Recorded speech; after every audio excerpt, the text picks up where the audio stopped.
What's going on, Rebel Nation? It's your host, Zach Moreth, and Daylan Flowers and I are finally back as your host and the co-host of the Rebel Talk podcast to break down some fall practice for Ole Miss football. That's right, folks.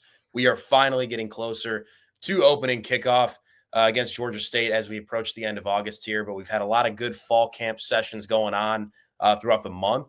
We haven't provided you guys a good deal of updates, but Daylan has been in the flesh inside the Vaught, at the practice fields, whatever the case may be, reporting live and getting some of the best content for you guys provided over on the rebelwalk.com. So we're going to bring that content to life here on the podcast today. Daylan, first and foremost, how's the fall been for you, man? How are you adjusting back into Oxford, and how's it been at practice, man? Everything's been good, man. Just good to be back around sports and be around football. There's a true excitement and that energy and that intensity is just being around those guys and being around that atmosphere. Kind of feels like you're preparing for week one yourself in terms of trying to be a player. But it's been really good to be out there, see the different aspects of the position groups throughout the team and how they've been working, how they've progressed over the first 2 weeks. This is week 3, and now they finally got a scrimmage inside of them as well. So it's been really good. I've seen a lot of things, seen a lot of players prosper really well. We've gotten a chance to talk to a certain amount of players, and Lane Kiffin has also given us some pressers. We will meet with the coordinators this week as well. So it's been a really good time throughout the first couple weeks of camp, and I think it's really important to note from the media perspective that as much as the guidelines that we're allowed to kind of see, the Ole Miss football team is actually giving the media a lot more space in practice viewing sessions than other schools within the conference. So I think that's a really big notice. But fall camp has been really, really big for the team, and it's given a lot of insight for the media as well. Yeah, it's exciting. It's that time of year we can finally, get ready to start going to the Grove and all these good things. So Yeah. you tell the energy's starting to get back in the air. Earlier this week, the AP poll came out. Ole Miss was ranked as the number 21 team. Quite a few SEC teams jumping in front of them there. Obviously, the Rebels are going to have a chance to play them and prove themselves throughout the season. But just early impressions on that ranking, and do you think we're going to shoot up, down? Whatever the case may be, just your early on predictions here, Dalen. Yeah, man. I honestly think the ranking is pretty accurate. Maybe we could have been a few spots, 19, 18, 17, but I think this team has a lot of new faces. If I'm not mistaken, has the lowest production rating return this year within any team in the conference. I just think there's a lot of unproven talent, not only in the SEC, but within this team for this 2025 Ole Miss Rebels football team. So I think that was the necessary placement for the 21 ranking from the AP poll. But then again, I also personally, I don't lose my mind over the preseason polls. I just think it's a kind of a roster outlook, and a lot of those people that even make those moves have not been to these practices. They kind of take what us from the media, from each team, are kind of putting out a display, and maybe some obviously evaluation from players that have transferred or high school, players. I think it's pretty accurate. I think this team just has a lot to prove, and I think what benefits this team, more than anything is the schedule.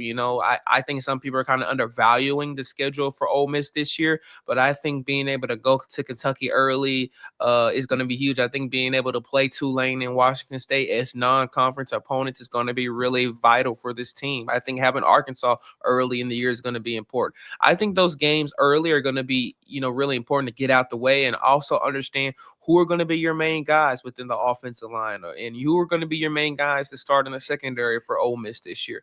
I think 21 is pretty honestly accurate in my opinion. I just think there needs to be a lot proven. You have a guy that's, Austin Simmons, that seems to have the potential to be a superstar one day, but again, it's technically still unproven. It's not started a full year. This is his first time being QB1. And I think he just needs to face some adversity within real game time experience, and then we can put those marks on how good this Ole Miss team really can be. So I just think there's a lot of question marks going around the program, and I think that honestly, 21 is a good spot for me. I think they will be able to take that and maybe use it as a little bit of the underdog mentality, some of the rat poison the Lane Kiffin has talked about over the years, and just use it as motivation. I think this team, when healthy, is something that I've said a lot. When healthy, this team can be really, really good, but they're still fiddling out those pieces as well. So I'm not mad at the 21% position rank from the AP preseason poll. I think it's honestly a good spot. And like you said, currently at the moment, Ole Miss will face LSU, Georgia, South Carolina, Florida, and Oklahoma. And those 5 teams were all ranked ahead of Ole Miss in the preseason poll. So it gives a good totality to see who Ole Miss is going to be faced. 5 ranked teams within the conference is a really good point to be able to face and kind of determine whether or not you're playoff worthy or not. So I think 21 is a pretty accurate spot for the Ole Miss team within the season before it's starting. For sure, man. And, you mentioned Austin Simmons. Lane even took it upon himself to mention in this week's press conference. He struggled a little bit in this initial scrimmage. And I think what people need to understand is, sure, Austin Simmons has the potential to live up to be, the next Tua or the first Austin Simmons, as he likes to say, taking away those comparisons. But he hasn't, you look at live game reps, he has never played a full SEC college football game. So I think we're seeing it a lot across the country here, even with Arch Manning, right? 2 guys who you can, like, if you're investing in stock, you can invest in some pretty good amount of money that they're going to be great one day. Yeah. That's going to rise up, but it might take some time here. So especially you consider the fact that Austin Simmons is going against Pete Golding, a guy who studies him every day in practice, who gets to see him grow and develop. He's going to be able to pick out some of his weaknesses. So I think it's a great thing that Austin struggled in the scrimmages rather than in some of these early SEC games like Kentucky or Arkansas. But yeah, like, he's going to face adversity. Jackson Dart, the dude has been here for years on end. Like, that's not the case with Austin. So we got to take that into consideration as Ole Miss fans. He's a young player, does not have that veteran experience yet.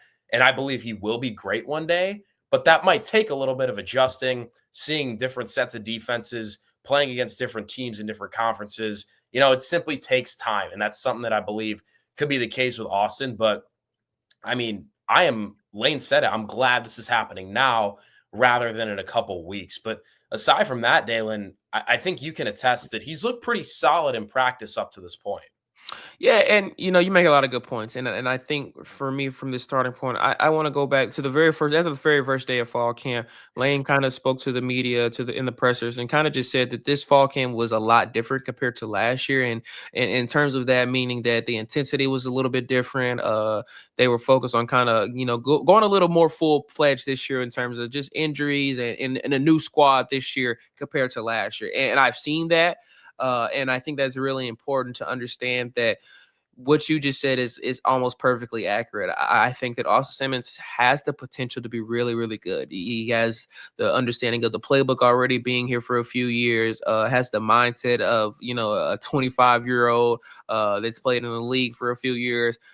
But those moments come where you're gonna throw some picks. You're gonna turn the ball over. You're gonna throw some bad incompletions. You're gonna miss some reads. You're not gonna be able to pick up on some blitzes.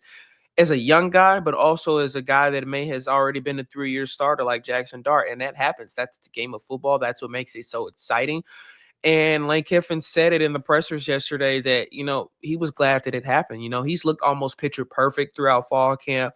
And we've seen from a media perspective in the viewing points that we get some scrimmages between the defenses of him, but nothing true in terms of game time moments and game time experience. So I think the scrimmage is really, really important. You don't want to have everything going sunshine and rainbows all the time. You need to have adversity. You need to understand that everything isn't going to go your way. And thinking in my head is that Rick Pitino clip when he was speaking to his St. John's team this past year is just how tough are you? Everything isn't going to go your way. So how do you learn to fight when things don't go your way? So I think it was really important that whatever these errors happened in the scrimmage this past weekend for him. I think it allows him to now sit back, mentally grow, watch some film, understand what he can do better, and be able to take some criticism from his peers and from his coaches. I think moments like this are important for a quarterback to mentally grow, which is the biggest aspect of being a quarterback. You can have all the physical talent in the world, but if you don't know how to take criticism, if you don't know how to learn from your errors, if you don't know how to read and know the playbook, if you don't know how to watch film, then you can't be a leader for yourself, but a leader for the team, which is what Austin Simmons has to be now as the starting quarterback for the Ole Miss Rebels. So I think the setbacks and the errors of whatever happened in the scrimmage this past weekend were vital for his progression. I think, Yeah. again, as much as we speak highly about Austin Simmons for obvious reasons, the Georgia drive has continued to be talked about, but he's also played in a variety of different games. Go back to the Arkansas game last year; he got some drives in the fourth quarter. I know those moments were against the second team defense and et cetera, et cetera. But if you want to go back and watch him in that, he played in a couple of the first 4 games last year when the team got some of those blowouts. So there's some pivotal moments to watch to see him how good he is as a quarterback and how good his arm talent is. But I think we also have to remember this is a 19-year-old kid who has not started in the league so far, and I think those moments are going to come. And I want to say this to fans is that don't lose your mind. It's going to happen. There are times where things aren't going to always go your way as a fan, and you just have to have faith in Austin Simmons because I have seen him put in the work so far throughout fall camp and spring camp to just get better every single day. And I know that time is going to come where in those big moments when it's the fourth quarter, a minute left, and you need a drive to win the game, he's going to be able to provide because of moments like this past weekend where he struggled and he learned how to face adversity and get better. So there's no reason to lose your mind. This is what the preseason in the fall camps are for, to get better, to learn, to understand the game and be out there to grow and get better. I think it was monumental, and I expect the rest of this week of fall camp to be monumental in terms of continuing to focus on the X's and O's and the small things just to get better, but as well building some cohesion within his offensive line, which really needs to, continue to work and play together a little bit more to build that connection within the entire offense as well. The O-line, been a story here at Ole Miss for it feels like too long. I'll just put it that way, Daylan. It was clearly a weak spot of last year's team. No disrespect, but you saw it when you went against teams like LSU. It looked like Jackson Dart really didn't have a lot of time in the pocket. Yeah. Even against you can go as far as Kentucky and Florida as well. You move into this fall, John Garrison starts to feel that pressure. They go get a huge get out of the transfer portal. They bring back a pretty good amount of guys. Got a couple good freshmen coming in the mix. What have you seen out of that group, Daylan? How much are injuries factoring into this? And what steps need to be taken so that they're prepared when August 31st comes around? Yeah, there's been a great amount of competition from the offensive line room this year. There's been a lot of new faces and guys that either coming in as freshmen or coming in from different programs within the country that are truly just trying to compete. I think for at the moment, Bryson Sanders would be the starting center, and as of now, Diego Pounds looks to be the starting left tackle. I think the rest of those pieces within the line are still being figured out. Lane Kiffin mentioned it a few weeks ago in the press. It's just that position group, in his opinion, needed the most time to build cohesion and play together on the field, actually to build a little bit stronger connection. And that's just because they're figuring things out, and I think that's been really important throughout fall camp. Devin Harper, PJ Wilkins, Delano Townsend have all been given different opportunities to play different positions. Jaden Williams is slowly starting to look 100% again. Within his position, I don't know where he will be played at. I think he's been played on the right a lot, whether it's right tackle, right guard, but I think he's still trying to figure out those moments. And I will say this, it's not easy as an offensive lineman if you played left tackle your whole life and then seemingly 6 or 7 months later trying to now play right tackle or right guard. So I think that there are moments where this team just needs to build up their offensive line and allow them to build cohesion a little bit more. But I think that within time, this offensive line can be really good. I think they diverted a little bit differently. And when I say that, I've seen in past years under John Garrison, this team just go for the big body guys, the 6'8", 300-pound offensive lineman. And this year, I'm saying a little bit smaller guys, and I think that could be very beneficial. I think that allows the movement to be better within the offensive line. I think that allows the up-tempo offense that really Lane Kiffin wants to run to be a little bit more smooth and effective. So I think that's really big. And I don't want to forget about Patrick Kudas as well, the Arkansas transfer who is a four-star product coming out of the transfer portal. He's going to be really vital. He's unfortunately dealt with some injuries throughout fall camp. We've seen him a little bit throughout, last week. Not really much at all. That first week through a few practices, we got to see him. And this week, he finally was back. It seemed to be moving pretty well. So I think there are just a lot of question marks within the offensive line because of we don't know who's going to be there yet. Some teams may already at this moment know they're starting five on that offensive line, and some teams like Ole Miss don't, and that's okay. And I think that's what is going to be huge for the rest of this week of camp and for upcoming scrimmages as well, as just to finally see who are going to be the guys that can step up. I think maybe a PJ Wilkins type guy who may be a freshman is going to be huge. Jaden Williams was a freshman in 2022, and it was really vital for Ole Miss that year and starting as the left tackle. So I'm not too concerned about a freshman being on the line. I know some people may be like in the SEC, you don't really want a freshman out there in those moments. I have faith in those guys. I think John Garrison is acknowledging the moment of how big this year is for his job at Ole Miss. And I think that fans are also understanding that he may be gone after this year if they don't provide a successful year for Austin Simmons. So I think they understand the competition. Speaking of Bryson Sanders, after the first day of fall camp, he seems really locked in just to be a leader, but also keep the uplifting spirit of positivity within the offensive line room because he himself, Diego Pounds, Jaden Williams, they are now the veteran guys that have been here and understand what goes on within this program and around the SEC. So I think those guys are going to be very vital. But I'm not also losing my mind from the perspective of what I've seen from the offensive line. I just think they need to figure out obviously who's going to be within that starting five and just build cohesion, which will come in the midst of a few more scrimmages before the first game and obviously that first game against Georgia State. Absolutely, man. And then I want to kick it out wide a little bit. It seems like Dejon Stribling has that outside number one wide receiver spot locked up, if you will. Caden Lee, they can bump outside, they can put in the slot. He's basically locked up for the starting spot. But then you get into these guys like Traylon Ray, Harrison Wallace, Deuce Alexander. Out of those three, who do you think has the best chance to notch that starting spot moving into those SEC games against Kentucky and Arkansas? It's a great question, man. If you asked me this after week one, I probably would have said Traylon Ray. But after the last couple of weeks, I would say Harrison Wallace the third has really, really looked good. In terms of the scrimmages that they, briefly have had throughout the practices, he's been able to just be shifty, make some plays happen, and get behind the safeties and in the corners and press coverage, and really just make some really huge plays for the offense. Obviously, a veteran, experienced guy, has been within the ranks of some of the best programs in the country. I think Harrison Wallace has that potential to be that guy. And be a really good guy that can put up maybe 500, 600 yards, put up some 4 or 5 touchdown grabs throughout the season, and be really beneficial in the play action pass, and make some big moments happen to kind of be a spy in the middle of the secondary for opposing teams and make things happen within those moments. He's looked really good. His route running has looked really good. His hands look really good. And he's just looked really fit.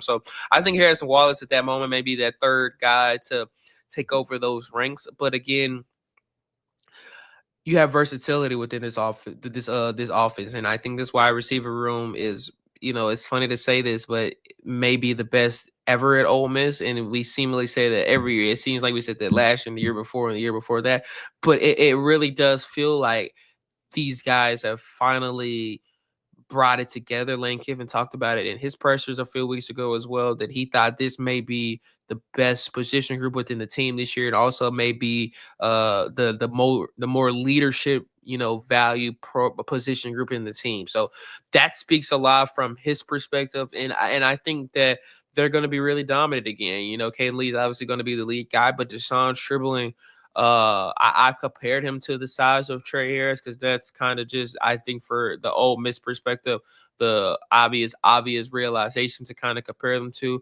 but he looks a little bit stronger. He has a little bit more muscle on him, honestly. And I think that's going to be really beneficial for Ole Miss in those deep passes. And as well in the red zone. It's something that Ole Miss struggled in really badly last year was red zone offense, finishing in the bottom half of red zone offense percentage.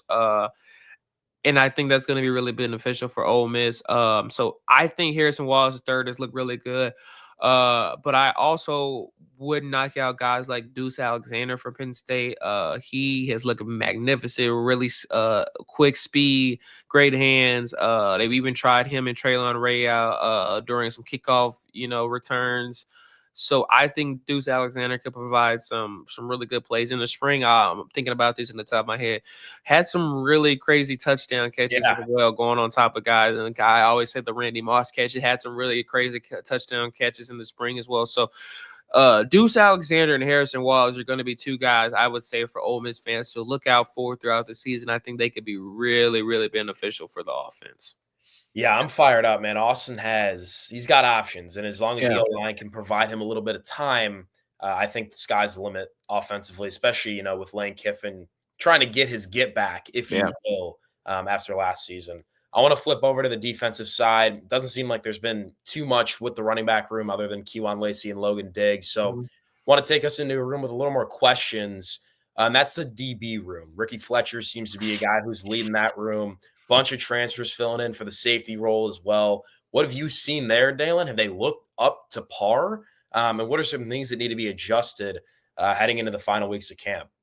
The first week, I kind of put an asterisk next to the secondary. I just think they're, again, like the offensive line, a lot of questions, a lot of new guys, guys that were transfers, guys that had been in the ranks already at Ole Miss, but just had not been provided the opportunity to be, within the starting ranks to play. Now some of those guys are getting the opportunity. And at this current moment, I would say I'm a lot more satisfied in terms of the ability that I've seen from the secondary. Jalen Braxton from Arkansas has been tried out in the secondary in the safety position. In that first week of fall camp, he was in a labeled black injury jersey is what it's called. And I think he was still kind of dealing with something, and he seems to be at full health now, and it's been for a full go. Sage Ryan from the LSU transfer was a high prospect coming out of high school. He's been given ample opportunities in the secondary. Kapina Gushkin, the Washington State transfer, a little bit of an undersized guy, but has the heart of a lion, plays every snap with great intensity, is really been praised by Pete Golding and Wes Neighbors. Seems to be just a high motivational guy, speaks really, really strongly, and seems to know the playbook really, really well, and seems to be a vocal leader for the team. I think from the cornerback perspective, Ricky Fletcher has looked really, really good. It's taken over the number 9 role for the Ole Miss team, which was worn by Trey Amos last year. So I think that speaks volumes in terms of how good Ricky Fletcher has kind of looked throughout fall camp so far.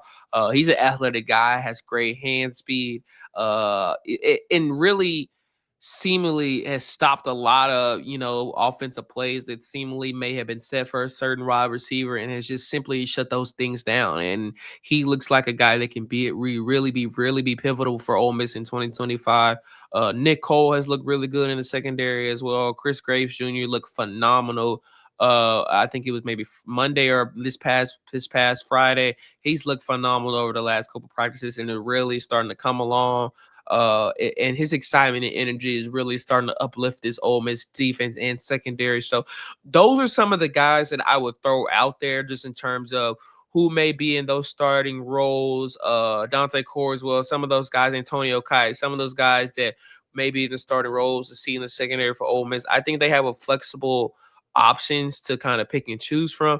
I think those guys are now at the point where it was during the first week of fall camp, where you kind of were the offensive line and the secondary, the two positions where you don't know who's going to be the starting guy. Now, and going into the midst of this third week of fall camp, I would say the secondary is starting to see those pieces fall, to see who is now stepping up, who's going to be the main guys. So I think they're finding their rhythm really, really quickly. And I think it's going to be huge for Ole Miss for the secondary to be pivotal. Last year, you look at this historic monumental defense, but that pass defense, honestly, it was good, but ranked in the 100s in pass defense. Gave up some big plays against some big teams that really were just questionable, I think, from the fan perspective. So I think this secondary has a lot of pressure on them in a way for that. But I'm not in a moment of concern. They've looked really good over the last week and a half in terms of just building progression, looking a lot better, being more intense. And I think that's feeding off the guys that are in front of them as well. But I think the secondary is really finding their strides and their rhythm really strongly over the last week and a half of practice. But those are some of the guys that I would throw out there to be the key starters for the secondary as of now, and be some guys that can really make some plays happen for Ole Miss. You want to wait and see in game moments to see how those guys are actually going to react. But I think that's something that, as a fan, you seeing and maybe hearing from myself and other media members that have been out there, maybe a little bit more relaxed and calm going into the season about the secondary than maybe they were a few weeks ago. Yeah, and two names who I almost, you forget about because they've been at Ole Miss for such a long time, but Nick Cole and Chris Graves, Yeah. two guys who've done their time. Graves entered the portal for about a couple days, I think, in the winter cycle, came back, didn't end up transferring, and they're going to make an immediate impact. They've known Pete Golding in this playbook for quite some time.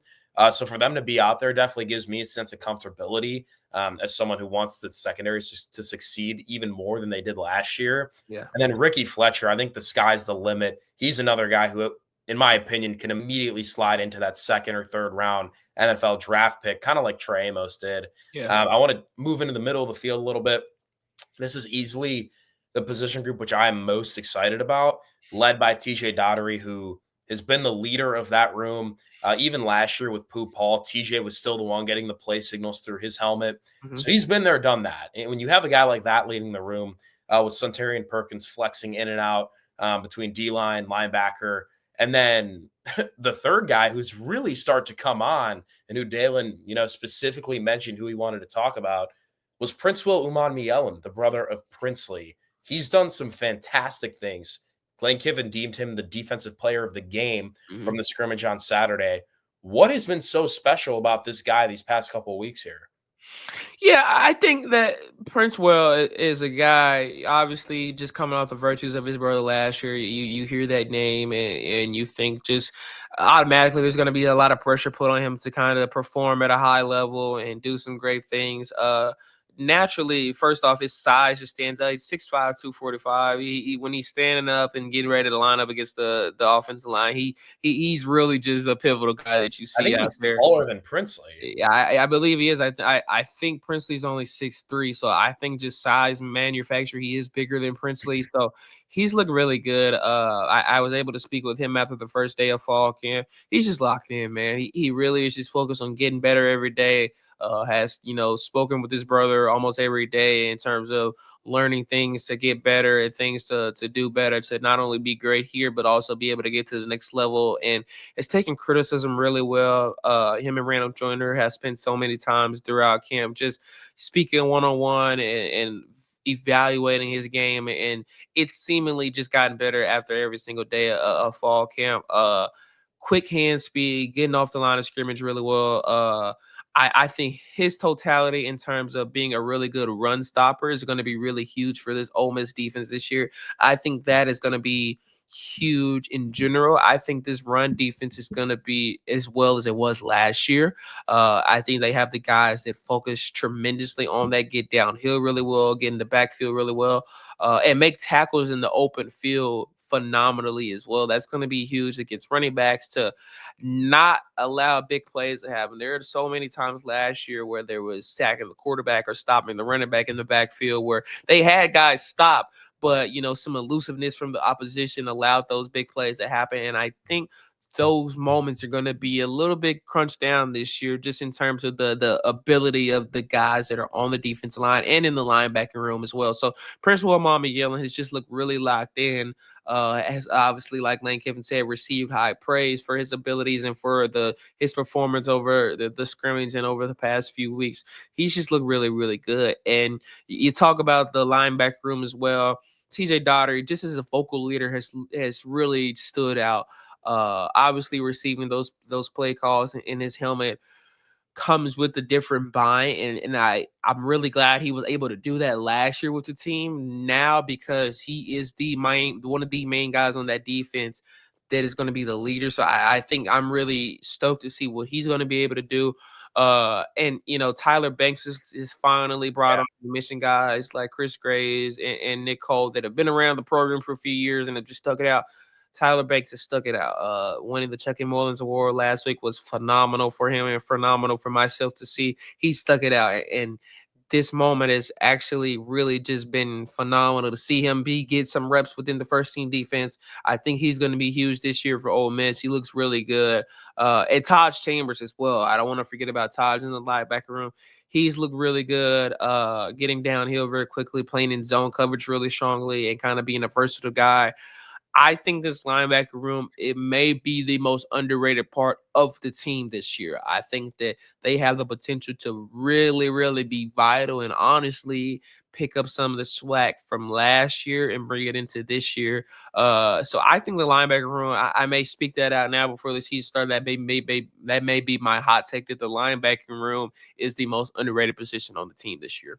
They're going to be special, man. He's got some good stuff. Obviously, Pete Golding is a linebacker specialist. So, you combine that with the talent, I think it's going to do some great things. Then the final group that I want to touch on here, the D linemen, Daylan, they apparently had a fantastic showing on Saturday with, you got to take into account that the O-line was injured. Yeah. But still, you got some dudes on that side of the ball. Will Eccles and Cam Franklin are slowly starting to rise up as those newcomers and are filling in really nicely from what it sounds like. Deshaun Womack in and out of injury, but he's going to be a special player. Sounds like, again, there's numbers, and you combine them with the linebacker group filling in behind them.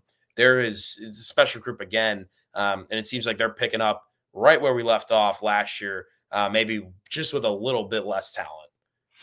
Yeah, I think a lot of people are determining this defensive line this year is underrated just because of the numbers that the D line put up last year, just the guys they were put in the NFL from last year's defensive line, and I get that perspective. I don't necessarily think this defensive line is underrated. I just think they're unproven.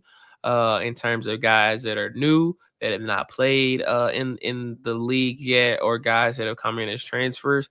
But I think they have the qualities to be, once again, really, really good. Again, they've looked really good throughout fall camp. They've stayed maturely healthy, and I think that's going to be huge for them to rotate really well, which you see a lot throughout Randall Joyner's defensive line. But I think the involvement of Prince Yellen and Sunterian Perkins are going to be huge to be in moments where, okay, if Deshaun Womack or, Cam Franklin, those guys in the middle are gaining double teams, those outside guys are going to now be able to have one-on-one moments, and I think they're going to be successful in those moments. So I think the defensive line looks really, really good. They're coming along strongly. I think at this moment, maybe other than the wide receivers, they have been the best position group within the team throughout fall camp, have really taken over, and I think are gonna really showcase some things that maybe a lot of fans maybe aren't expecting in a way. I think there's just so much built up pressure from last year defensive line, and they're not gonna know how to see whether there's gonna be a drop off or not, to see what this year's team is gonna be. I'm excited to see what they're gonna do. I think they have the potential to be really good. A guy that I think is new that has been really good is Cedric Beavers, and I think that he has been given opportunities to go out there and play really good. Has practiced really good Monday, so I think there are guys that are just unproven. Even Jamarius Brown, who can be really good, are just unproven. So I think those guys are going to be beneficial for the team.